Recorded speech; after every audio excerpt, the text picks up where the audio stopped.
کتنا فطرہ نکالا جائے گا؟ اس میں ایک پیمانہ ہے جس کو عربی میں کہا جاتا ہے صاد الف عین. ہر آدمی کی طرف سے 1 سا نکالنا ہے پیمانہ. اب جب اس کو وزن کیا علماء کرام نے تو کسی نے 1 سا کا وزن 3 کلو بتلایا ہے اور کسی نے 2.5 کلو بتلایا ہے, کسی نے 2 کلو 400 گرام بتایا ہے. یعنی سب کو ملانے کے بعد دیکھا جائے تو 2.5 کلو غلہ ہر آدمی کی طرف سے نکالا جائے گا. یہ 1 سا کا وزن ہے. صدقہ فطر میں کون سی چیز نکالی جائے گی؟ صدقہ فطر میں وہ چیز نکالی جائے گی جو اس سماج کے لوگوں کی غذا اور خوراک ہے. اس سماج کے انسانوں کی غذا اور خوراک ہے, وہی نکالا جائے. مثال کے طور پر بنگلہ دیش میں اگر سارے لوگوں کی اکثر غذا چاول ہے تو چاول نکالیں گے. مثال کے طور پر کوئی راجستھانی ناراض نہ ہو, راجستھان میں اگر سارے لوگوں کی اکثر غذا باجرہ ہے, مکئی ہے, تو باجرہ اور مکئی نکالیں گے. مثال کے طور پر یوپی والوں کا غذا گیہوں ہے, چاول ہے, تو گیہوں اور چاول نکالیں گے. یہاں جو ہے کھجور بھی غذا ہے, کھجور بھی نکال سکتے ہیں, چاول بھی نکال سکتے ہیں, گیہوں بھی نکال سکتے ہیں. جو عام لوگوں کی غذا ہے غذا نکالیں گے. اور اس کے علاوہ کپڑا نکالنا, پھل فروٹ نکالنا, یہ نقد نکالنا اللہ کے رسول اکرم صلی اللہ علیہ وسلم سے ثابت نہیں ہے. اکثر لوگ رمضان کے بعد یا رمضان سے پہلے پوچھتے ہیں کہ مولانا کیا فطرے میں نقد نکالنا صحیح ہے؟ خلاصے کلام, بڑی لمبی بحث اس میں ہے, خلاصے کلام کہ میرے علم کے مطابق اللہ کے رسول سے یا صحابہ کرام سے نقد نکالنا ثابت نہیں. روپے پیسوں کی شکل میں غلہ ہی نکالنا یہ ثابت ہے. جس طرح ہم غلہ خرید کے کھاتے ہیں ایسے فطرے کا غلہ خرید کر کے ہم نکالیں گے. نقد نکالنا اللہ کے رسول اکرم صلی اللہ علیہ وسلم سے ثابت نہیں ہے کہ آپ نقد 15 روپے ریال یا 10 ریال یا جو اپنے ہندوستان کے علماء رائج کیے ہیں 50 روپے 70 روپے 75 روپے نکال کے کسی فقیر کو ایسے نقد دے دیجئے. یہ اللہ کے رسول اکرم صلی اللہ علیہ وسلم سے یا صحابہ کرام سے ثابت نہیں. ہاں فطرے کے غلہ خریدنے کے لیے کسی قابل اعتماد سوسائٹی کو آپ وکیل بنا سکتے ہیں روپیہ دے کر کے, لیکن اس کو یہ کہیں گے آپ اس سے غلہ ہی نکالو. نقل نکالنا اللہ کے رسول اکرم صلی اللہ علیہ وسلم سے ثابت نہیں ہے کیونکہ فطرہ فرض کرنے کی جو روح ہے وہ چیز اس میں ختم ہو جاتی ہے. فطرہ کب واجب ہوتا ہے؟ ایک ہے واجب ہونا, ایک ہے افضل وقت. فطرہ عید سے 1 دن یا 2 دن پہلے نکالنا جائز ہے. 1 دن یا 2 دن پہلے نکالنا فطرہ جائز ہے, لیکن عید کے دن عید کی نماز سے پہلے نکالنا ضروری ہے.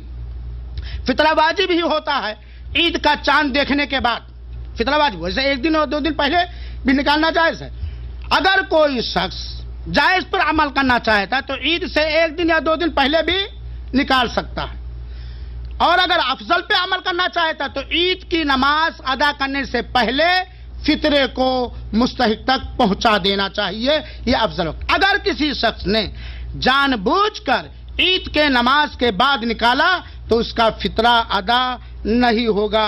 میرے بھائیوں ساتھیوں, فطرہ کہاں دینا چاہیے یہ ایک ایسا مسئلہ ہے جس پر علماء کرام کے مختلف رائے ہیں, لیکن میں اپنی تحقیق کے حساب سے یہ کہہ رہا ہوں کہ اس میں راجح بات, میں اپنے علم کے حساب سے کہہ رہا ہوں, اپنی تحقیق کے حساب سے کہہ رہا ہوں, دلیل کے ساتھ, کہ راجح بات اس سلسلے میں یہ ہے کہ آدمی نے جہاں صوم مکمل کیا ہے, رمضان مبارک مکمل کیا ہے, وہیں فطرہ نکالے اور وہی کے فقیروں کو دے.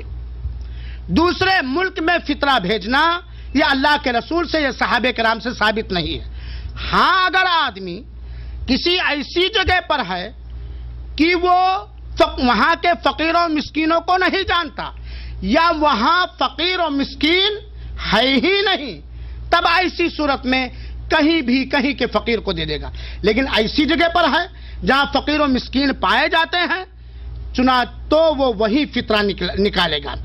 ہاں اللہ یہ کہ آدمی مکہ اور مدینہ میں ہو, مکہ اور مدینہ میں ہو تو وہاں افضل ہے. آپ عمرہ کرنے گئے مکہ مدینہ میں تو وہاں افضل ہے. اب لوگ کہتے ہیں اور اکثر لوگ یہ عذر لولا لنگڑا عذر بیان کرتے ہیں کہ مولانا ہم سعودی عرب میں ہیں سعودی عرب میں فقیر کہاں ملیں گے؟ میرے مسلمان بھائیوں، میں پہلی بات تو میں اپنے سے کہتا ہوں، اپنے اولاد سے کہتا ہوں اور آپ سب سے کہتا ہوں، جس طرح بنا کھائے آپ کو سکون نہیں ملتا ہے، ایسے ہی بنا کسی فقیر کا پتہ لگائے ہمیں سکون نہیں ملنا چاہیے۔ فقیر اور مسکین ہمارے لیے رحمت ہے، خیر و بھلائی کا ذریعہ ہے، ہماری مغفرت کا ذریعہ بن سکتا ہے، ہمارے لیے دعاؤں کا ذریعہ بن سکتا ہے، ہمارے لیے خیر خواہ بن سکتا ہے۔ لہذا جہاں بھی آپ ہوں، 10 روز کے لیے بھی آپ کہیں جائیں تو فقیر کا گھر کا پتہ لگا کر کے رکھیں، ضرورت مند مسلمان، محتاج مسلمان، نادار مسلمان، بیوہ مسکین تنگ دست مسلمان کا پتہ لگا کے رکھیں، کیونکہ اگر اللہ تعالیٰ نے آپ کو مالدار بنایا ہے تو آپ کے اوپر غریبوں اور مسکینوں کی ذمہ داری بھی کہیں واجب قرار دیا ہے اور کہیں نفل قرار دیا ہے میرے بھائیو ساتھیوں۔ اور ہمیں جو روزی ملتی ہے، ہمیں جو رزق ملتا ہے، یہ ہمارے کمزوروں کی وجہ سے، یہ ہمارے غریبوں کی وجہ سے۔ لہذا آپ 2 سال سے ہیں، 3 سال سے ہیں، آپ کو فقیروں کا پتہ نہیں، میں نام نہیں لینا چاہتا ہوں میرے بھائی، آج ہی کا واقعہ یہ ابھارنے کے لیے کہ غریبوں کا پتہ لگاؤ، مسکینوں کا پتہ لگاؤ، ضرورت مندوں کے لیے دل کو ہمیشہ کشادہ رکھو، کچھ نہ ہو تو 2 میٹھی بول ہی کے ذریعے۔ آج ہی میں اچانک ایک جگہ گیا اور وہ اپنے شاگردوں میں سے ایک شاگرد ہے، دور سے وہ شاگرد ہے، پڑھتا لکھتا سیکھتا سمجھتا ہے، گیا، اس کے پاس اتنے پیسے نہیں تھے کہ وہ پینے کا پانی بھرا سکے، پینے کا پانی بھرا سکے، اپنے روم میں پینے کا پانی بھرا سکے، کیونکہ کفیل کسی مشغولیت کی وجہ سے سیلری اس کو پہلے دینا چاہے، نہیں دیا۔ اس سے پوچھا میں نے کہ تم نے یہ ایسا کیوں کیا، سارے پیسے گھر کیوں گئے؟ کہا میری بیوی بیمار ہے، پر ڈے 1000 روپے کا علاج چلا، پہلے آپریشن کروایا تھا، پر ڈے 1 روپے کا علاج چل رہا، اور میری سیلری 900 روپے ہے، اپنا جو کچھ بچا میں نے سب بیوی کے پاس بھیج دیا، بجائے اس کے کہ میں سود و بیاج پہ قرض لوں۔ ہم جس ماحول و سماج کے ہیں بنا سود و بیاج کے قرض نہیں دیتے ہیں، اور آپ ہی نے کہا ایسا نہیں کرنا چاہے تو میں نے سب بھیجا۔ پینے کا پانی دکھایا، اتنی بڑی باٹلی جو پڑوس کے مزرعہ سے مانگ کر کے لایا ہے، بہت سارے۔ اور میرا جو تجربہ ہے، ہمارے دیہات کے غریب کتنے بھی غریب میں 2-4 کلو غلہ موجود ہے، لیکن یہاں کا غریب زیادہ پریشان ہو جاتا ہے میرے بھائیو ساتھیو۔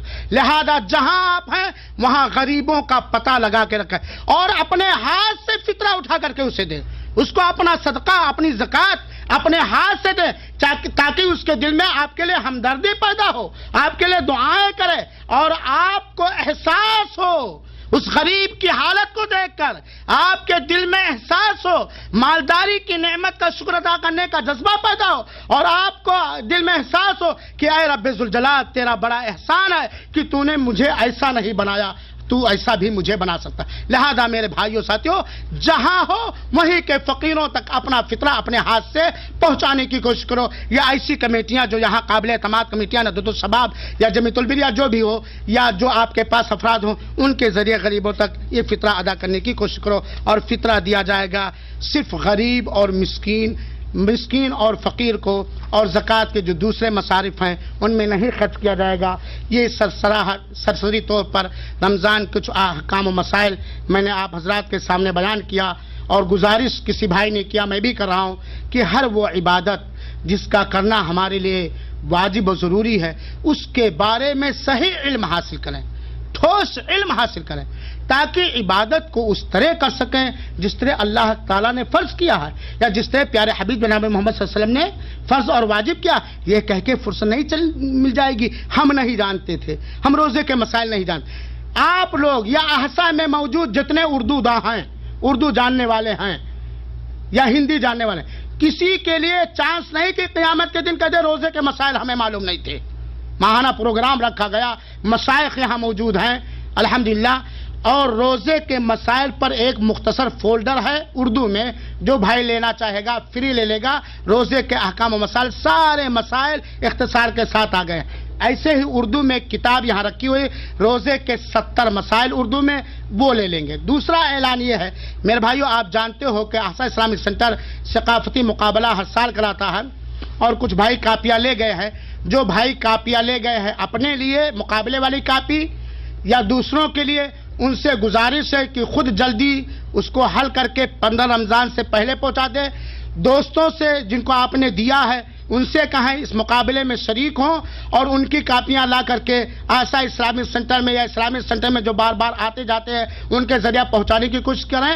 جن کے پاس مقابلہ نہیں ہے وہ مقابلے کی کاپی اور کتاب لے سکتا ہے. صرف 150 کاپیاں اور بچی ہیں، لہذا جن کے پاس نہیں وہ لے لیں مقابلے کی کاپی اور ساتھ میں کتاب جو مقابلے میں متعین ہے. اللہ رب العالمین سے دعا ہے.